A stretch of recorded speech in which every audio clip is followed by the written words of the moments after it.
In Movies and Money, The Batman is headed into theaters. Here's a quick look. Fear is a tool.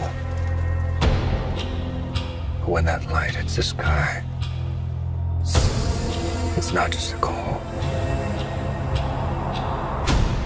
It's a warning. Let's bring in our film critic, Erik Childress. Hello to you, Erik. Hi, Angie. So will The Batman put up big numbers this weekend? What do you think? Well, Angie, despite even some of the most fervent fans of Batman, like myself, wondering if we needed another version of the character, it is still easy to see this as one of the best films in a still very young year, and one likely to draw some great discussions.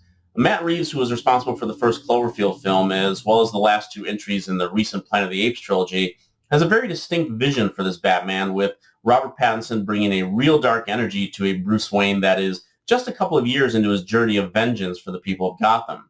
Now, even at 3 hours in length, this is an often riveting film that takes a bit off the page out of the Christopher Nolan trilogy and amping up the intensity like a great crime thriller. People will associate this more like a grimy detective tale in the realm of David Fincher's Seven and Zodiac, and I do not think that this will deter fans who will likely welcome this take on the comic book character and indeed flood movie theaters this weekend to what I think will be a $100+ million opening. The last three Batman movies to put the focus on him opened between 158 and 167 million, and now that mask mandates are coming down in many cities, we may start to see the domestic box office start to go back on the upswing. Hollywood and film studios are reacting to the invasion of Russia in Ukraine. What's the latest on movie studio moves? That's right, Angie. Late Monday afternoon, Disney announced that it was going to be pausing the release of its films in Russia in light of their attack on Ukraine. That included next week's Turning Red, which was getting released there even as it was going straight to Disney Plus here in the States. Now, this led to some immediate criticism towards Warner Brothers, who at the time were still planning to put the Batman in theaters there. But then less than a couple hours later, Warner Brothers indeed made an 11th hour decision and announced it wouldn't play there, as well as upcoming April and May releases of the latest in the Fantastic Beasts series and DC League of Super Pets. Within an hour after that, Sony said it would be pulling Morbius from Russia's schedule next month, and on Tuesday, Paramount followed suit saying they would no longer release The Lost City or Sonic the Hedgehog 2, and Universal followed later, pulling the animated The Bad Guys and Michael Bay's Ambulance. This is a very significant move given that Russia is among the top 10 markets for Hollywood's global release plans. Sony's Spider-Man No Way Home had the 8th highest gross there internationally with over 44 million, and we'll have to see how long this goes on before Russia sees another major studio film play over there. Erik, what's the update on the Oscars? I understand there's some controversy. When aren't the Oscars courting controversy, Angie? Unfortunately, it never seems to be the good kind, given that they are continuing to chase ratings with some of the most backwards decisions possible. Every year they believe people aren't watching because they haven't seen the movies.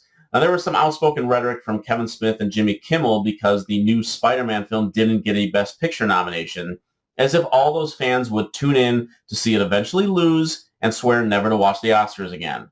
Nevertheless, those with bright ideas chose to cut 8 categories from the live broadcast of March 27th, including film editing, production design, original score, makeup and hairstyling, sound, and the 3 shorts categories for documentary, animation, and live action.